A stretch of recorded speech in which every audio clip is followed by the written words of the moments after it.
Eccoci di nuovo insieme a Chiacchiere Caffè, buongiorno, ben ritrovati, nuova puntate che ormai sono anche dedicate al Natale, poi da lunedì prossimo avremo la programmazione proprio speciale natalizia, però già in realtà in questa puntata parleremo di proposte e di iniziative per queste festività e per questi prossimi giorni di vacanze e di Natale. Allora io saluto subito i miei primi ospiti della prima parte di questa puntata, Luca Nobili e Elena Lazzaretto, ben trovati. Grazie. Che sono astronomi, astrofisici, è molto bello dire astronomi, è affascinante avere due astrofisici insieme a noi del planetario di Padova, e quindi ci faranno entrare un po' in questo mondo che è un po' magico, se vogliamo, perché è molto affascinante e molto particolare. Allora vi chiederei subito, poi in realtà vi proporremo delle vere iniziative natalizie, prettamente natalizie, però Luca o Elena, come preferite, dateci intanto qualche elemento e raccontateci che cos'è e cosa fa il planetario di Padova, anche per chi magari non è padovano e quindi si incuriosirà dopo questa puntata e vorrà magari venire a trovarvi. Bene, vado io? Elena, cominciamo con le donne, va bene. Ok, cominciamo con me. Allora, il planetario di Padova è questo luogo in cui si entra a guardare le stelle, è un posto in cui è possibile portare davvero il cielo, l'universo, lo spazio in una stanza, e si possono fare dei grandi viaggi, si viaggia a velocità molto superiori a quella della luce. Beh, si sta seduti comodamente senza muoversi, si viaggia stando fermi, stando seduti su comode poltrone reclinabili. Ci sono 62 posti, quindi una capienza insomma discreta, buona possiamo dire. Stiamo anche vedendo già alcune immagini, magari se ci spieghi cosa stiamo vedendo. Ecco, stiamo vedendo, questa è un'immagine che ci mostra la nostra cupola. Tutte le immagini che vediamo al planetario, i filmati, tutto quello che viene proiettato dentro al planetario va a finire su questa grande cupola che ci sovrasta. Non è come assomiglia, diciamo, al cinema per certi versi, perché anche al planetario come al cinema si guarda qualcosa, lo spettacolo si svolge al buio, però a differenza del cinema dove c'è lo schermo piatto davanti a noi, qui tutto quello che vediamo viene proiettato da 6 proiettori, sono 6 in tutto, proiettori digitali, quindi la proiezione è di tipo digitale, 6 proiettori che mandano ognuno il proprio pezzo di immagine su questa grande cupola. Poi l'effetto che noi vediamo è quasi è tridimensionale, uniforme e ci dà l'illusione di vedere qualcosa in 3D. Infatti molto del nostro pubblico ci chiede: ma era una visione tridimensionale? No, in realtà non usiamo gli occhialini, non abbiamo bisogno di usare questo supporto extra, ma il fatto che tutto venga proiettato su una superficie sferica, appunto su una cupola, ci permette di avere questa sensazione di tridimensionalità. Infatti i viaggiare in mezzo agli anelli di Saturno, per esempio, è molto coinvolgente, sembra che davvero questi pezzi di ghiaccio e roccia ti vengano addosso, quindi è un'emozione senza molto dubbio. Suggestivo, Sì. molto suggestivo. Luca, ci sono varie tipologie di presentazioni che fate, di attività che fate, poi entreremo magari nello specifico di quelle natalizie, però dacci una panoramica, un po' delle lezioni, tra virgolette, spettacolo che fate. Sì, noi abbiamo da una parte le lezioni, chiamiamole così, per le scuole, abbiamo tantissime scuole che vengono a visitarci durante l'anno, e poi il fine settimana invece apriamo al pubblico e abbiamo una serie di scelte di spettacoli, e alcuni di questi sono quelli che ci fanno fare spesso il pienone. Abbiamo le favole celesti, ad esempio, che sono dei racconti di miti legati ad alcune figure che gli antichi greci vedevano nel cielo, e poi spieghiamo anche però una parte di astronomia, quello che c'è dietro in realtà alle figure, se andiamo invece a navigare nel cielo come se fossimo a bordo di un'astronave immaginaria. E quello è uno degli spettacoli più richiesti e più seguiti in assoluto. Anche il sistema solare, i pianeti ad esempio piacciono tantissimo, sono considerati uno degli argomenti più belli, perché i piccoli li stanno studiando a scuola, i grandi se li ricordano per come li hanno studiati a scuola ed è tra i più gettonati. E poi appunto abbiamo un programma speciale invece che inizia proprio adesso con le vacanze natalizie. Stavamo parlando prima fuori, adesso entriamo anche nelle iniziative di Natale, di come si diventa in un certo senso astronomi, astrofisici. Adesso io non vi chiedo come mai avete scelto all'inizio della vostra carriera di formazione prima e ora anche professionale di fare gli astronomi, ma ci sono un po' due fasce, i ricercatori e poi i divulgatori, tra virgolette, come siete voi. Possiamo definirvi dei divulgatori?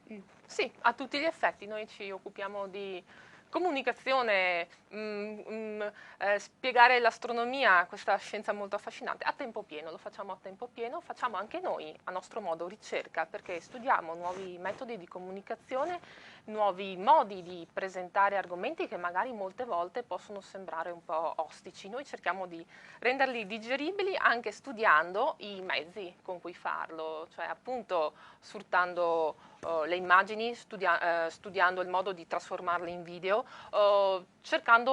facciamo uno studio del linguaggio, studiamo il linguaggio che può essere più appropriato a seconda delle varie fasce d'età, quindi anche questa in un certo modo è ricerca comunicativa, ricerca per appunto presentare argomenti che hanno un loro fascino dal punto di vista visivo, dal punto di vista della comprensione magari generano un po' di apprensione talvolta, di qualche rigidezza da parte del pubblico che magari dice ma sono cose troppo complicate, troppo lontane dalla nostra vita di tutti i giorni, non riusciamo a capirle bene, ci limitiamo ad ammirarle perché sono suggestive. No, in realtà magari non si possono comprendere a livelli molto profondi, però capire molto di quello che c'è sotto è possibile e noi cerchiamo di fare. Luca, mi incuriosiva chiedervi questo, a differenza della divulgazione prettamente scientifica o della ricerca, voi avete un rapporto diretto con le persone, con il pubblico, con i più piccoli, ma anche spesso con gli adulti. Questo ha sviluppato anche in voi la capacità di semplificare, se vogliamo, le nozioni e comunque i contenuti delle vostre lezioni. E magari cosa avete scoperto? Che cosa di rimando avete scoperto? Sì, noi già venivamo da una precedente esperienza perché lavoravamo qui all'Osservatorio Astronomico, nell'ufficio stampa dell'Istituto Nazionale di Astrofisica e più altre esperienze di divulgazione su web, attraverso le radio nazionali e locali, quindi in parte già avevamo esperienza nel settore. Qui però c'è appunto un contatto diretto con le persone, cioè appena finisce lo spettacolo ci si mette in uscita, le persone passano ovviamente, salutano, fanno i complimenti, quello che vogliono e dicono anche quello che hanno apprezzato. E lì quello che viene fuori è ciò che in realtà già si era capito da tempo, che questi argomenti non sono argomenti che non interessano alla gente, al contrario, invece piacciono e piacciono anche molto, quindi è un po' un luogo comune da sfatare l'idea che si pensi che le stelle sono lontane e quindi per questo motivo interessino poco. In realtà sono argomenti che piacciono, bisogna però comunicarli nel modo giusto, non facendo magari la lezione noiosa, ma cercando di essere molto chiari e cercando di far capire veramente quello che stiamo facendo noi astronomi, noi ma soprattutto i nostri colleghi in questo periodo, perché ci sono tante scoperte e tanti misteri da risolvere e la gente è molto interessata a capire questi misteri. E allora anche noi siamo interessati, un po' incuriositi dalle domande che vi pongono, e un po' anche interessati a capire qual è il risvolto, tra virgolette, umano di tutta questa vostra attività e di questa vostra ricerca, cioè a noi uomini che cosa può servire, no? questa attività e questa ricerca. Però prima facciamo un passettino indietro e raccontiamo che cosa succede a Natale, perché proprio da sabato inizia la programmazione specifica natalizia, quindi dedicata proprio a queste festività. Quali spettacoli, lezioni avete inventato, vi siete inventati? Beh, il nostro planetario non chiude per le feste, quindi siamo pronti sempre ad accogliere. aperti, È il momento in cui si lavora di più. Sì, a è parte il insomma momento, a Natale, sì. insomma, almeno, Esatto. no? O anche a Natale. No, a siete Natale aperti? ci Anche a siamo, Natale. a Ci siete, Natale è vero, ci è siamo vero, il è vero. 24 Ci e siete. il 25. È vero, è vero, Ci quindi siete fermiamo proprio il 31 e il primo dell'anno. insomma, vi diamo qualche giorno di Giustamente, vacanza. però a Natale anche Santo Stefano ci È siamo, vero, poi ci siete, ci ci siamo siete. all'Epifania, quindi le feste principali.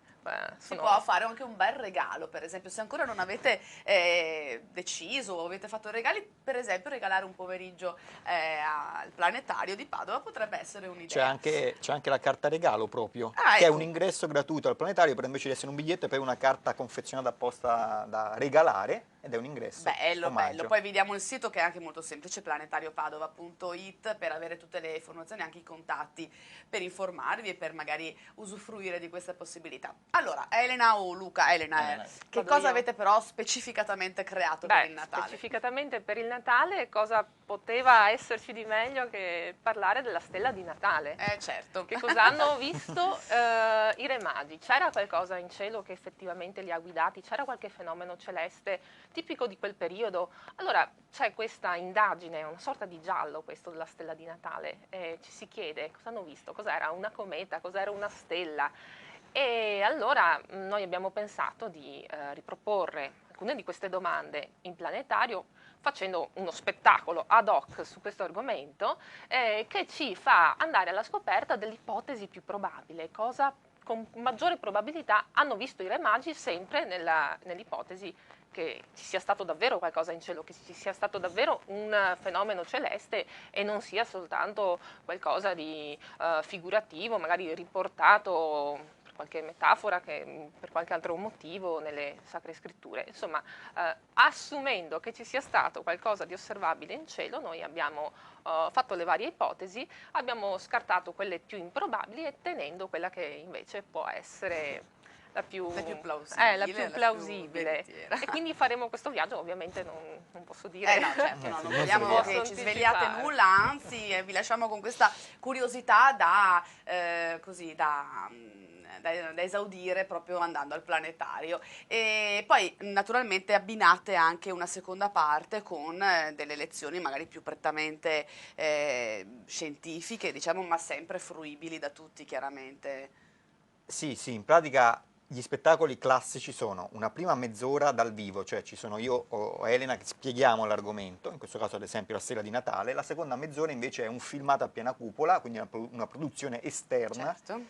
che ci fa viaggiare tra le stelle o tra i grandi misteri dell'universo. Questa è la programmazione classica che abbiamo al planetario, a parte un caso particolare di cui parleremo penso adesso. Che è quello dei pirati. Sì. Oh, dai, quello dei pirati. Vediamo prima il trailer o prima ce lo anticipate un attimo? Cosa dite? Io direi di vedere il trailer. Allora, vediamo il trailer dello spettacolo che si intitola proprio Le stelle dei pirati dello spazio, giusto? Esatto. E allora vediamo di cosa si tratta e poi ne parliamo con Luca e Elena.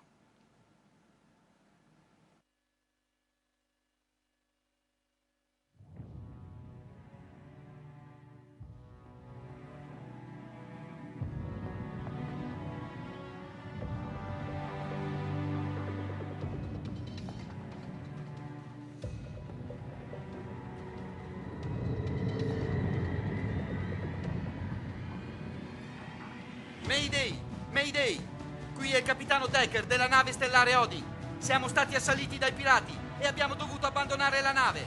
La capsula di salvataggio è scesa su una piccola luna del sistema di Epsilon Tauri nella griglia 14. C'è una cometa che punta dritto su di noi. Dobbiamo andare via di qui. Ripeto, dobbiamo andare via immediatamente. Odin, qui la nave stellare Intrepide. Vi sentiamo forte e chiaro. Siamo sulla vostra rotta. Affermativo, Intrepid. Fate presto.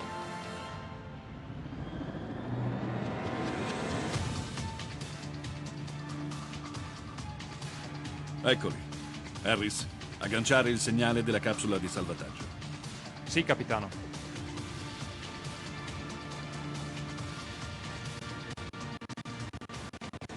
Capitano, se i pirati hanno lasciato stare la capsula è perché sapevano che nessuno poteva sopravvivere. La cometa arriverà sulla superficie tra 97 secondi. L'impatto distruggerà metà della Luna. Tenente Wilson, riuscirete a farci arrivare in tempo? Penso di sì, ma sarà dura, capitano. Va bene. Harris, prepari il gancio isomagnetico. Avremo una sola possibilità. Gancio attivato.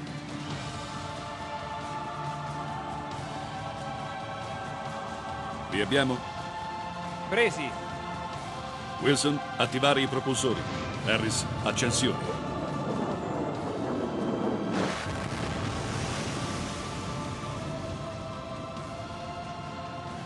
Per un soffio.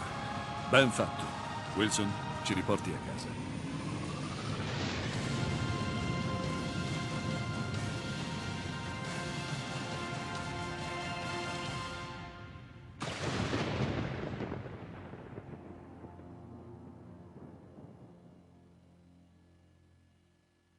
Incuriosire ci incuriosisce di sicuro. Luca, dacci qualche elemento in più senza toglierci Ok, la suspense dello sviluppo poi. Allora, metto gli occhiali perché vuol dire che il discorso si fa serio. Va bene, ok, allora li metto anch'io, facciamo No, così. esatto, come ho detto Mettiamoli prima, entrambi, ok. con gli occhiali, bene. Come ho detto prima è una cosa un po' diversa in questo caso, è praticamente un cartone animato fatto in computer grafica, realizzato in America per i planetari, quindi tutto viene proiettato sulla cupola con effetti quindi molto spettacolari, di immersività unica. L'idea di questo filmato è avvicinare le famiglie, i più piccoli, alle stelle, perché man mano che queste astronavi si danno lotta, si scontrano nello spazio, si vedranno stelle di neutroni, buchi neri e altre cose, tutto vero, cioè si mantiene praticamente la correttezza scientifica.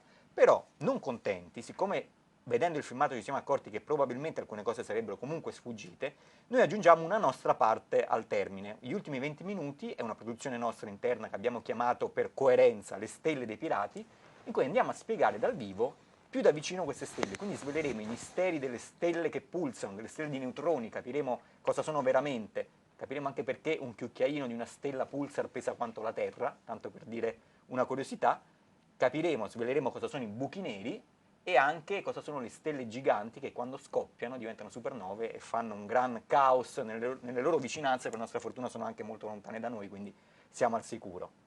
Ecco, tu ci hai dato qualche elemento in più anche su che cosa spiegate proprio durante queste lezioni. Allora, visto che abbiamo qualche minuto ancora, intanto io invito davvero a prenotarsi, a cercarvi, a chiedere informazioni in più per poter venire a seguire questi spettacoli che sono davvero molto affascinanti e non solo per i più piccoli, secondo me, anzi. Però vi chiedo un po' quali sono le curiosità che hanno le persone, cosa vi chiedono, che cosa frulla un po' nel loro immaginario collettivo di della volta celeste che ci sovrasta e che cosa vogliono diciamo sapere? che una domanda tipica che non manca mai, soprattutto con le scuole, i buchi neri. Cosa ci succede se finiamo in un buco nero? Cosa sopravviviamo? Ci stiracchiamo tutti? Insomma, questa è la domanda che fanno sempre tutti. Fra l'altro, la cosa che sappiamo di meno attualmente, anche certo. la ricerca astrofisica attuale cerca ancora di capire cosa succede realmente nelle vicinanze di un buco nero. È una questione molto impegnativa, proprio ci porta alle frontiere della ricerca attuale. Un'altra cosa che mi chiedono spesso è perché Plutone non è più un pianeta? Ci stanno male questa faccenda di Plutone. Quando cominciamo a parlare del sistema solare, inizialmente diamo un'idea di quali sono i pianeti del sistema solare e chi manca, ma ne manca uno, manca Plutone. Cosa è successo a Plutone? Perché non è più un pianeta? Beh, in realtà Plutone non è scomparso, sta sempre lì nella sua orbita, è il fatto che adesso non è più classificato, non è più chiamato pianeta, bensì pianeta nano, allora ogni volta dobbiamo spiegare questa cosa, però ci rimangono male i ragazzini che quando sanno che Plutone magari era il loro pianeta preferito, non è che più ha un nome anche magari simpatico, Sì, che sì, riporta sì, alle sì. favole, Sì. infatti. No? Ecco. Abbiamo un paio di minuti. Luca, che cosa di tutto quello che voi spiegate, raccontate, cercate di portare un po' al dominio pubblico, torna poi utile per la quotidianità delle persone? C'è un qualcosa che...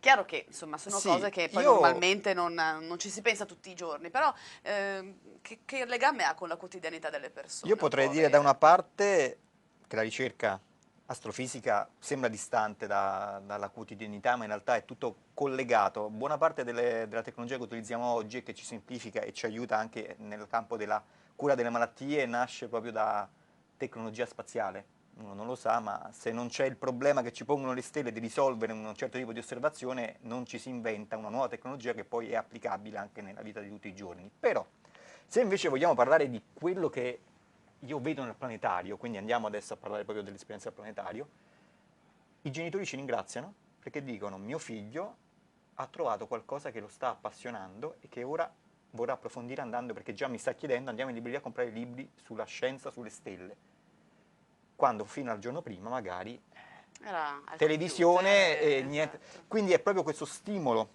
che viene dato ai piccoli e in realtà anche ai genitori che apprezzando, vedendo i figli che si interessano, a loro volta loro stessi riacquistano uno stimolo ad approfondire la conoscenza del mondo e questo della nostra vita. È già un grande risultato che Sì. portate a casa, indubbiamente. Noi abbiamo esaurito il nostro tempo. Planetario www.planetariopadova.it per avere tutte le informazioni. Avete sentito che durante le vacanze siete sempre operativi, a parte il 31 e il 1 gennaio, nei pomeriggi, ma c'è anche qualche orario di sera, il venerdì per esempio, Venerdì anche e alle il 21, sabato anche esatto. abbiamo E quindi insomma chiamateli, contattateli lì sul sito, trovate tutto. Elena, Luca, grazie intanto, e credo che vorremmo avervi ancora qui per raccontarci altre cose, quindi vi invitiamo a tornare a trovarci. Molto volentieri. D'accordo, grazie. Grazie. Luca Nobili, Elena Lazzaretto, astronomi del planetario, che spero vi abbiano dato qualche spunto davvero particolare anche per le prossime festività. Noi invece ci fermiamo per qualche istante di pubblicità e torniamo tra pochissimo.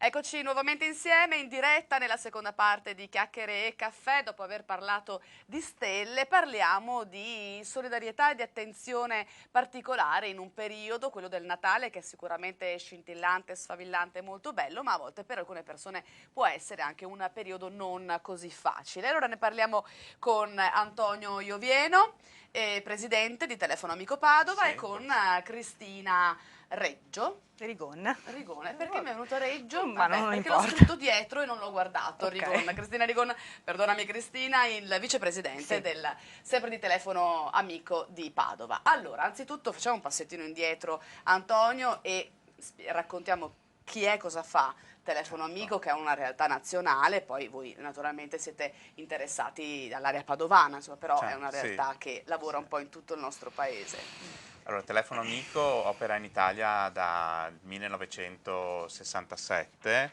Telefono Amico Italia aggrega 21 centri operativi, uno dei quali è Padova. Tra l'altro Padova è uno dei centri più grossi, se non il più grosso dal punto di vista di forza lavoro, chiamiamola così, quindi di volontari. Contiamo circa una 50-55 volontari. Aderisce a un numero unico che è 199 284 284, e tutti possono chiamare Telefono Amico, quindi non abbiamo un'utenza di riferimento, non siamo un servizio telefonico specialistico come può essere il telefono rosa o il telefono azzurro.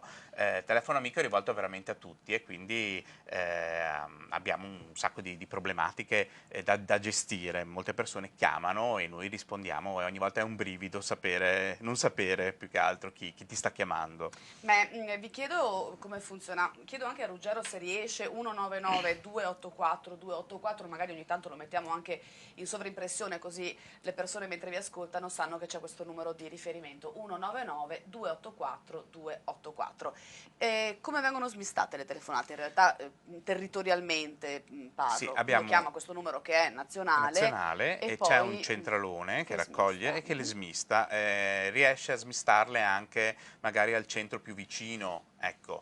Certo. Però non è detto, quindi noi a Padova riceviamo telefonate da tutta Italia fondamentalmente. Certo. E quindi poi eventualmente date dei riferimenti in base un po' al territorio, come funziona. Uno chiama e magari vi chiama da Palermo, e voi cosa fate? Come vi muovete concretamente? Allora, il nostro non è uno sportello di intervento, è un centro di ascolto. È importante specificare Sì, anche questo. quindi Quindi è proprio il primo impatto che uno ha in un momento di disagio, trova una voce amica, ok? Che ascolta. Che ascolta innanzitutto. Nel caso ci dovesse essere bisogno di un intervento, faccio per dire una donna che chiama perché magari è stata molestata o vittima di qualche abuso, noi chiaramente abbiamo dei numeri di riferimento e la dirottiamo verso un servizio, in questo caso interventista. Specifico. Però la nostra funzione primaria è proprio fare un ascolto empatico, un ascolto attivo verso le persone che ci stanno chiamando. Poi entriamo anche nel vivo delle tipologie, delle problematiche, però più uomini o più donne si rivolgono a Telefono Amico? Allora, il 70% è uomo. Quindi il 70% è una percentuale importante. È una percentuale importante, però se poi andiamo ad analizzare la durata delle telefonate o le problematiche, vediamo che le donne vivono soggettivamente in maniera più, come dire,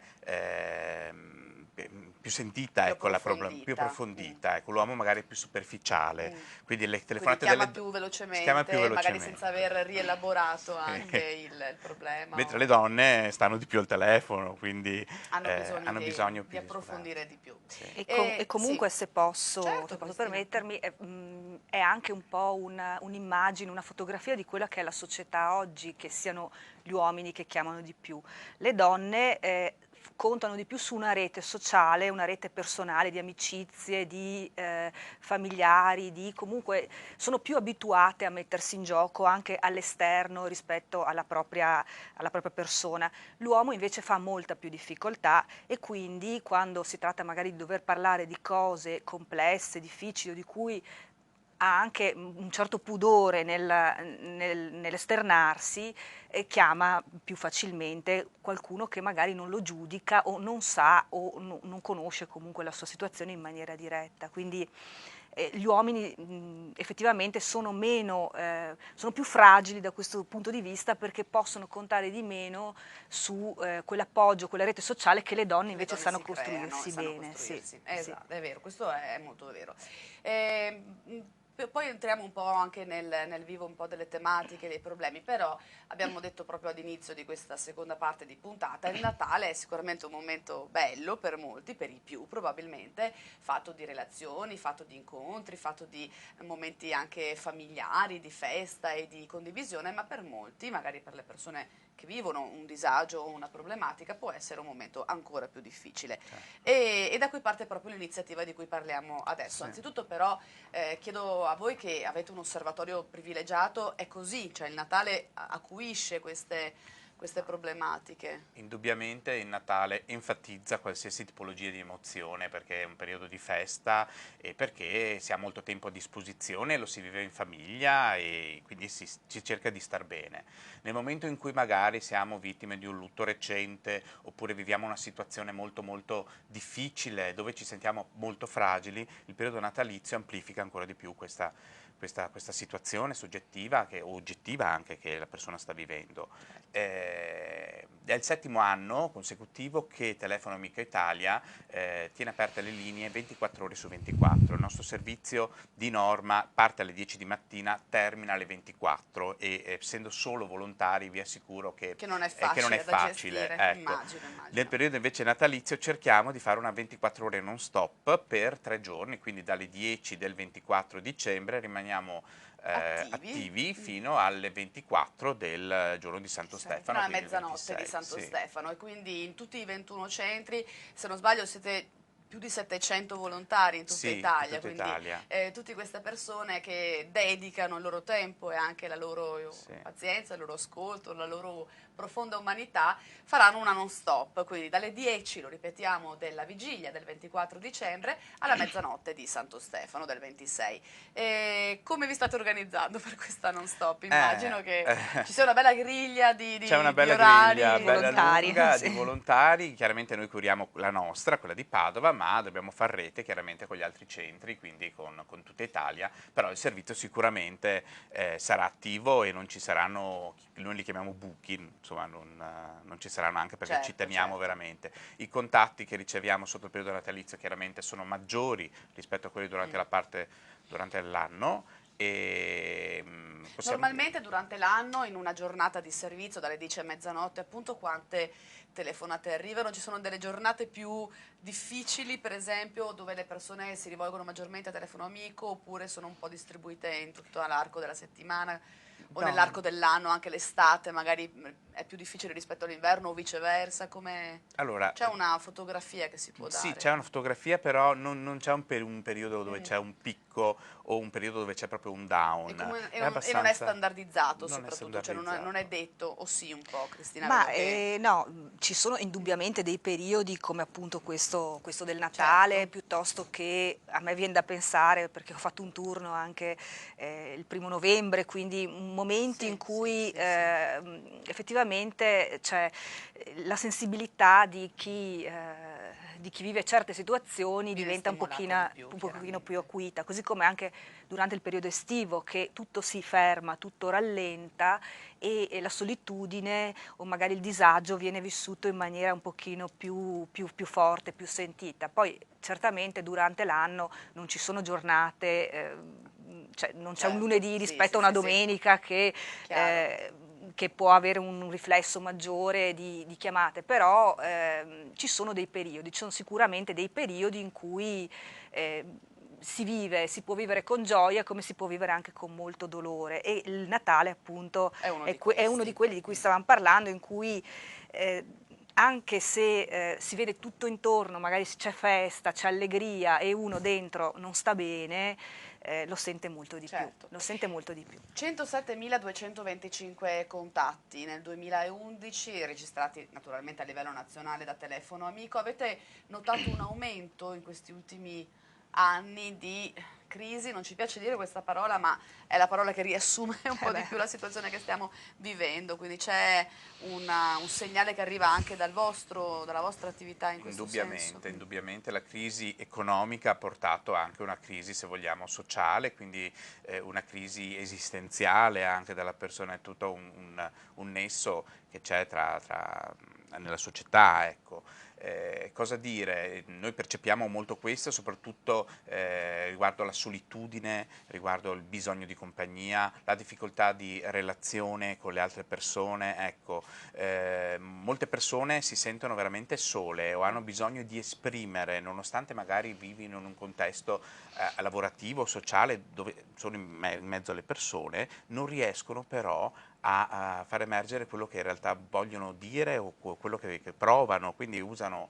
a volte è più facile parlarne con un estraneo, sì, tra virgolette estraneo, però allenato all'ascolto e magari ad una prima indirizzo esatto, e attenzione a accoglienza, sì. Esattamente. Perché in fondo noi accogliamo. Siamo così disabituati ad ascoltare, quindi sì. Sì, siamo molto... Sì. Questa è una tragedia, se vogliamo, no? Nel senso che fate immagino della formazione per i vostri volontari, questo è indubbio, e come si svolge? Cioè, quali particolarità, quali attenzioni deve avere il volontario di Telefono Amico? Il volontario tipo del Telefono Amico non deve avere nessuna laurea particolare o nessun background professionale o di studio. Noi abbiamo volontari che vanno dai 20-25 anni ai 70-75 anni, quindi sì, certo. Di qualsiasi ceto sociale o professione, o anche che hanno la licenza elementare, quindi non è detto che bisogna essere psicologi, educatori, come qualcuno può immaginare. Per essere dei buoni ascoltatori delle persone accoglienti, esatto. Anche perché, ripeto, chi chiama può essere chiunque, quindi magari una persona può sentirsi più a suo agio a parlare con un suo coetaneo, magari sei anziana, e quindi o stessa cosa vale anche per i giovani, quindi non c'è un prototipo di volontario tipo. Certo. Chiaramente bisogna essere disposti ad ascoltare.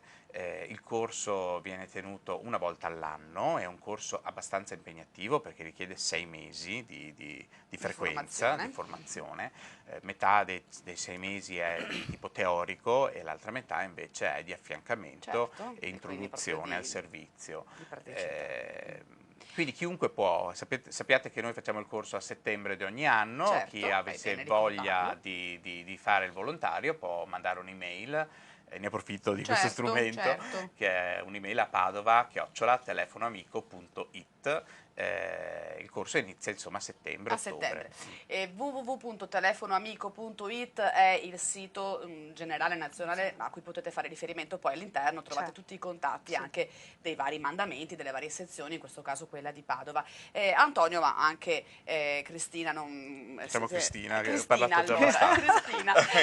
Cristina, Antonio ha fatto cenno ai volontari di una certa età, quindi volontari anche anziani che si dedicano e che magari possono avere una predisposizione particolare per dialogare o per ascoltare i coetanei, però so che c'è anche un servizio vero e proprio dedicato agli anziani, in questo caso di riferimento padovano. Questo è un servizio che noi conduciamo assieme al Comune di Padova ed è una telefonata, la telefonata amica, ed è un servizio con il quale praticamente si capovolge un po' la logica della telefonata che è in arrivo, perché siamo noi a contattare una lista di persone che il Comune e i servizi sociali ci segnalano come anziani che vivono in condizioni soli, precari, e quindi hanno necessità di essere monitorati, diciamo, in maniera costante, una volta alla settimana circa, e viene fatto sia dalla nostra associazione che anche da altre associazioni di volontariato di Padova. Chiaramente il Comune si è affidato a chi per professionalità già aveva una certa competenza, quello appunto che siamo noi, però questa è una chiamata che è completamente diversa dalla chiamata di Telefono Amico, perché siamo noi che chiamiamo, ci sinceriamo dello stato di salute, ma anche se hanno preso le medicine, se stanno bene, quindi li facciamo sentire che c'è qualcuno che si prende cura di loro. Mi sembra una cosa molto bella, molto molto sì. umana e molto delicata anche, devo essere sincera. E magari loro, invitiamo anche altre sì, amministrazioni che sono in ascolto, che ci stanno seguendo in questo momento, magari qualche assessore ai servizi sociali, ad imitare questa iniziativa. L'assessore Verlato, appunto, che ci sta sostenendo anche molto in questo periodo, proprio lui insomma ci ha permesso anche di svolgere questa attività, e noi stiamo affiancando anche questa attività con lui, e ha promosso anche Telefono Amico, proprio perché esiste questa collaborazione ed è auspicabile che anche in futuro insomma questo genere di collaborazioni fra le associazioni di volontariato e anche le realtà istituzionali possano prendere piede. Volevo dire che gli anziani, queste persone sentono molto coccolate, molto viziate, e gli diamo anche un senso di realtà alla loro esistenza. A volte non hanno nemmeno un familiare, quindi il prendersi cura di loro è una cosa che fa star bene sia loro che anche noi, naturalmente, come e poi servizio. c'è una ricaduta sociale come sempre in queste cose, quindi una persona che sta bene, una persona anzitutto che, è brutto da dire, ma che non ricade poi nel sistema sociosanitario del territorio, ma poi soprattutto una persona che a sua volta può dare un contributo alla società in cui vive. Antonio, so che avete fatto da poco anche uno spettacolo che è ben riuscito, che avevamo promosso sempre dai nostri studi. Com'è andata? È andata molto bene. Lo spettacolo si è tenuto al Centro Altinate il 29 di novembre, Beppi e Maria Show, che sono dei comici cabarettisti famosi. Una garanzia di divertimento. Una garanzia, e come ha detto Cristina, l'assessore Verlato ci ha molto sostenuto, anche perché al di là dello spettacolo, questo era il primo esperimento per noi del centro di Padova, ma per il Telefono Amico in generale, per uscire un po' dall'anonimato, perché l'anonimato... Che è un po' la vostra caratteristica, anche comprensibilmente, forse. È un anonimato che magari è stato vissuto in passato in maniera molto rigida, giustamente, perché ricordo che chi chiama Telefono Amico non chiama Antonio o Cristina, ma chiama il servizio Telefono Amico, quindi non può scegliere il volontario con cui parlare, appunto perché siamo coperti da anonimato. Anche chi richiama non può scegliere. Certo. Se io ho parlato con Cristina, non posso la prossima volta no, perché noi non diamo il nostro di nome, Cristina. Ho capito. Non è un servizio diretto. Ho capito. Quindi l'anonimato chi chiama chiaramente è anonimo, se vuole dirci il suo nome lo può dire, ma noi di certo non lo chiediamo, ma noi volontari siamo tenuti a non dare i nostri nomi. Quindi, se posso interromperti, non incontrate mai neanche le persone? Assolutamente no. Casomai indirizzate a dei servizi poi ma persino, attivi, sociali, ad esempio, la sede dove noi stiamo e facciamo il servizio non è conosciuta neanche da chi fa il corso, lo viene a sapere prima una di volta. diventare volontario. Sì. Tornando al discorso dell'anonimato, noi stiamo cercando di uscire un po' allo scoperto, anche perché la visibilità è molto importante, soprattutto in questo periodo di crisi, dove anche il mondo del volontariato un po' ne risente. Quindi stiamo cercando di farci conoscere maggiormente e stiamo procedendo bene, sempre grazie al Comune che capisce l'importanza del nostro servizio. Certo. Siamo quasi in chiusura, però volevo chiedervi un po' le problematiche che emergono maggiormente o quali magari in quest'ultimo periodo avete registrato, quali tipi di disagio e di problematica. Sicuramente i dati parlano chiaro, la solitudine, la depressione sono, diciamo, le cause per cui noi veniamo contattati più frequentemente. In quest'ultimo periodo, come diceva Antonio, ma come lo vediamo tutti i giorni nella realtà sociale, la crisi economica ha molto impattato sulle persone, di conseguenza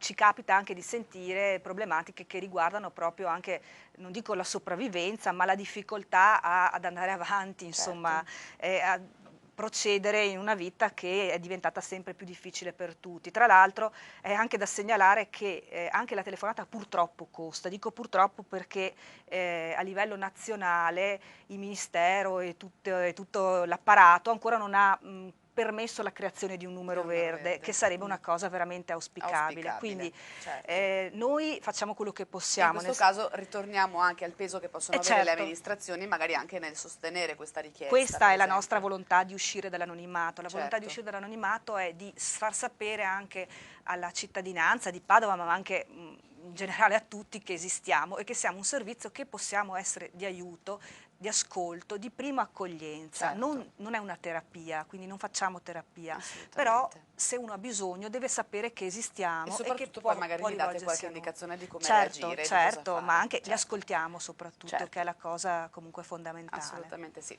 Siamo in chiusura, io ricordo a chi ci sta seguendo quindi che c'è la maratona del telefono amico dalle 10 del mattino del 24 fino alla mezzanotte del 26, 199 284 284 è il numero, trovate anche tutti i riferimenti su telefonoamico.it.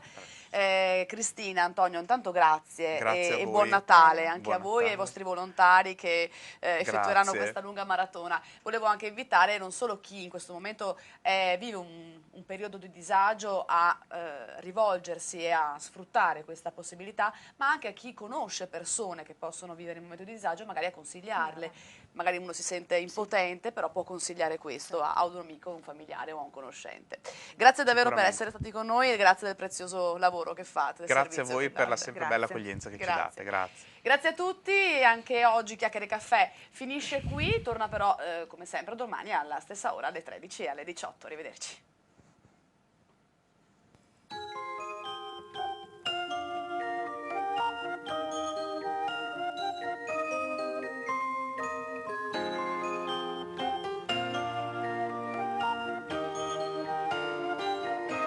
We get it almost every night.